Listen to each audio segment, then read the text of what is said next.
Nakalimutan ako dito eh. Naiwan ko ata yung something dito. Nasaan ba talaga yun?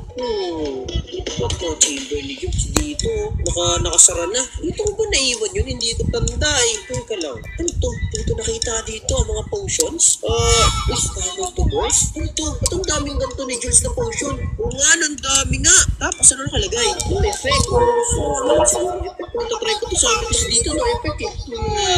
Ako yung pinanap to. Try nga natin namin to. Masarap talaga. Magkaroon ako. Teka lang. Inom ko na. Ano nangyayari? Baka. Di ko alam eh. Sige. Siguro isipin ko na magiging panda ako. Ano nga na to?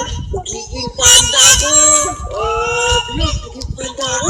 Ibig sabihin, iisipin ko lang yung mobs na gusto ko. Tapos magaganon na ako. Ay, ayos ko. Magiging panda nga ako. Ayun, pwede kong gawin dito actually. Pwede kong i-prank yung mga tao sa labas. Magkakalam ko kasi lahat sila may mga pets na. Bakit mag-transform tayo sa mga pets nila? Tapos tignan natin kung anong gagawin nila.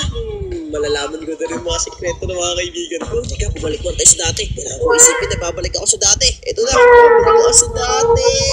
Ito na, nagtatransform na ako. Uy, yun, balik na ako sa dati. Okay, tara, balik tayo sa taas. Ayos tong power na nagawa ni Jules. Okay, tara. Okay, gusto na kaibigan ko. Pwede si Aid. Ano siya sa loob? Ay, oo nga, nagko-computer siya kayo, nakikita ko. Mas kita niyo ba yan? Yung kao na yan? Yan, yung nililid. Kailangan ko na lang siguro mag-distract siya para lumabas. Tapos, hindi na tayo mag-transform as kao niya. Magandang idea nga yun. Pero, ano ba magandang gawin para mag-distract si Lindin? Una, kunyari, tawag si Lindin. Tawa. Lin! Tao po!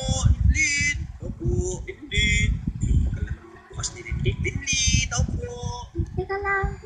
Ina, tagal na bukas ng pintuan ni Lindin. Yan. So, ayos. Uy, Lin, tawag ka nga pala ni Digo. Ewan ko may pinapakuha eh. Wait.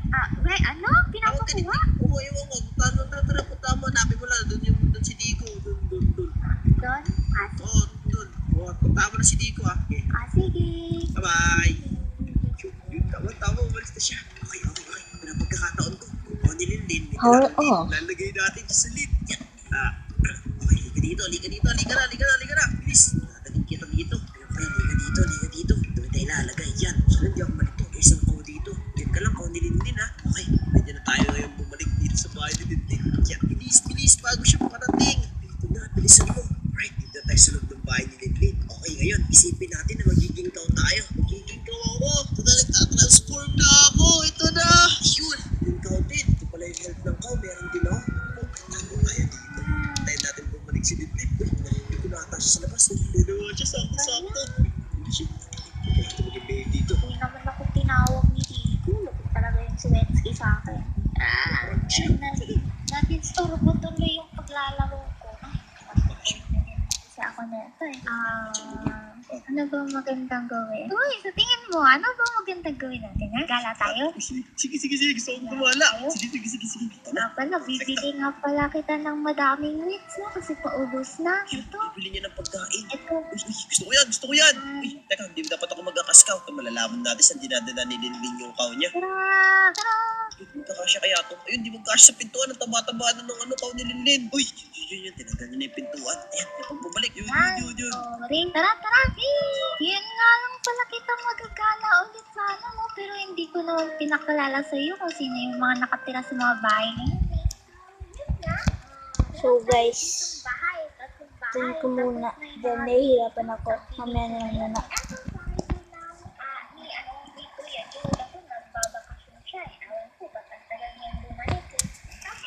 Tayo ko lang muna.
si Jupiter. Ito yung bagong usap. Meron. Ano, bibili ka ba ng weed? Isang stop. Para ba ito sa kakao mo? Kung nananabalan ko mo,